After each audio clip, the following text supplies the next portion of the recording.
Track number 9 on the album is called A New Day, and it was originally called Breaking Open. And we knew, for the longest time we wanted to call it Breaking Open. However, after we recorded the track, all we heard was A New Day. So we thought, yeah, we had to call it A New Day. Although the words Breaking Open, you do hear in the background during the bridge, when George St. Kitts is singing the male line during that part. Yeah, during the breakdown, the bridge breakdown. Yes. It's interesting with this song. Breaking Open is very key in this song because it's sort of the presence. Because yes, the song's called A New Day, whereas you hope for a new day, making room for a new day. A new day is coming. Yeah, all those lines. However, the breaking open point in the bridge, I'll let Lindsey explain that, what the concept is behind that, because that is really the biggest gift in this song. It is. And it's the idea that whenever we're facing a challenge, that challenge can take us to our edge. And if we can allow it to open us and allow us to break open, then we can really... we're really able then to step into a new day. So we've faced our challenges. Everybody's faced challenges, be it divorce, the death of a loved one, moving countries, new beginnings, struggling with kids, whatever that challenge is, perhaps, facing an illness. We all have faced in our own way different challenges. And we believe that these challenges enable us to grow.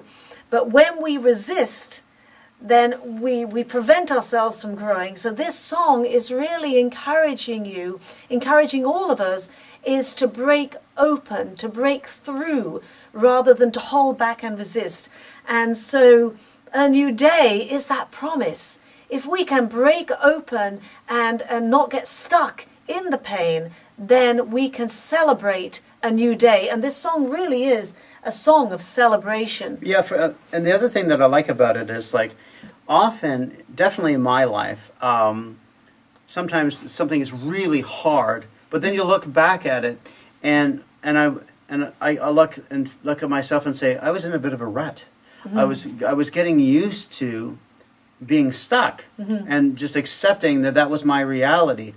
But then the universe came along, slapped me upside the head with something really big, and it just kind of woke me up in a very, I didn't like it at the time, but later on it's like, wow, I kind of like where I am now. If that hadn't happened, I might be still stuck there, and I actually didn't want to be there. Mm-hmm. And sometimes it doesn't end up that way, but often all things, I believe, and Lindsey believes, have a meaning for you and push you through to something else you're supposed to learn in life.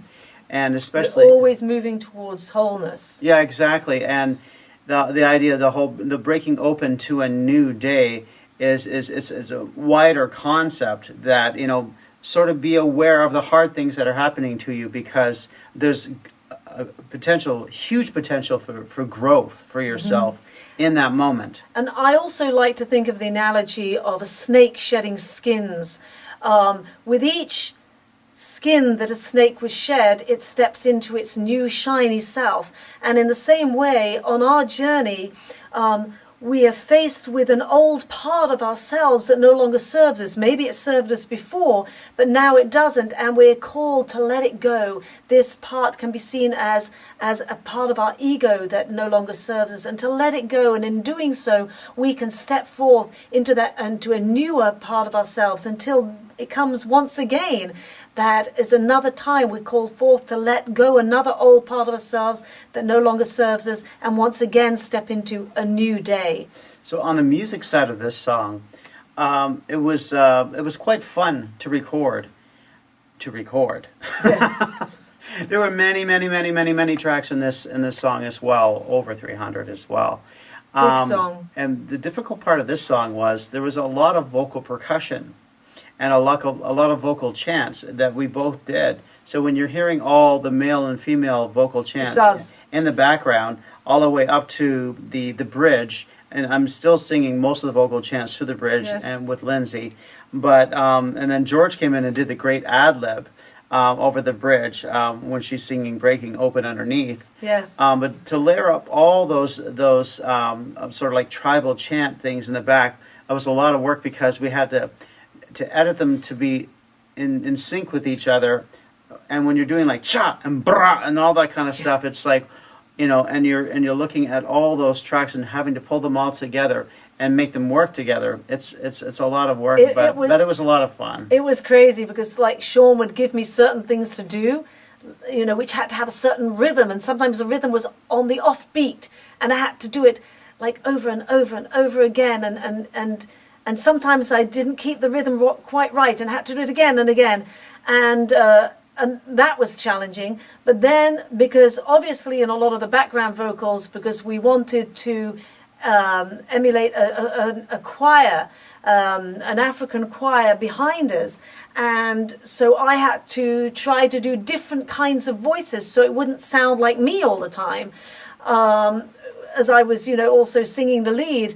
And so that was challenging, and also we had a laugh, you know, with it and some of the things we were doing. Like some things that I would do, because when your voice sounds the same, how do you sound different? Sometimes I'll tighten my larynx, lean slightly to the side. You can hear my voice is changing, and I'll sing like that to make it sound like a different person.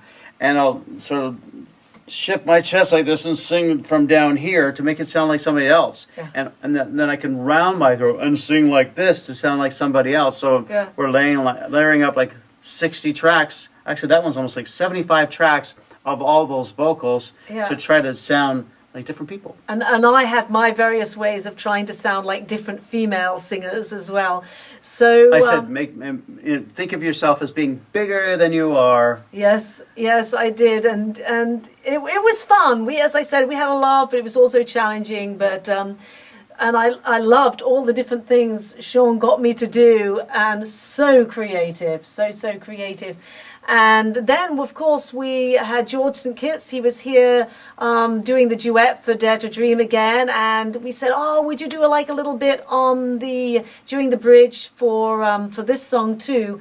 And he did. And he really put a lot of feel into it. Yes, and I love that, because it kind of, for me, when he sang that, it was kind of like, when we are breaking open, when we are in that difficult place and we're being called to break open and break through and pass what we're holding. For me, when he sang that part, it was kind of like that wailing of our, you know, when we're in that place where we are wailing, and yet through the wailing we can often just use our voice in that way to help us break open. So I thought it was so fitting what he did. I loved what he did. Yeah, it definitely fit perfectly. It did. So I hope you really liked it, because we had a lot of fun recording it. We did. It took us ages, and we kind of left the ending for a while, and we weren't sure how we were going to end it, and then we did, and we've been quite pleased. It's been doing quite well on the radio, so so we were so far so good. We were thrilled about that. So enjoy it.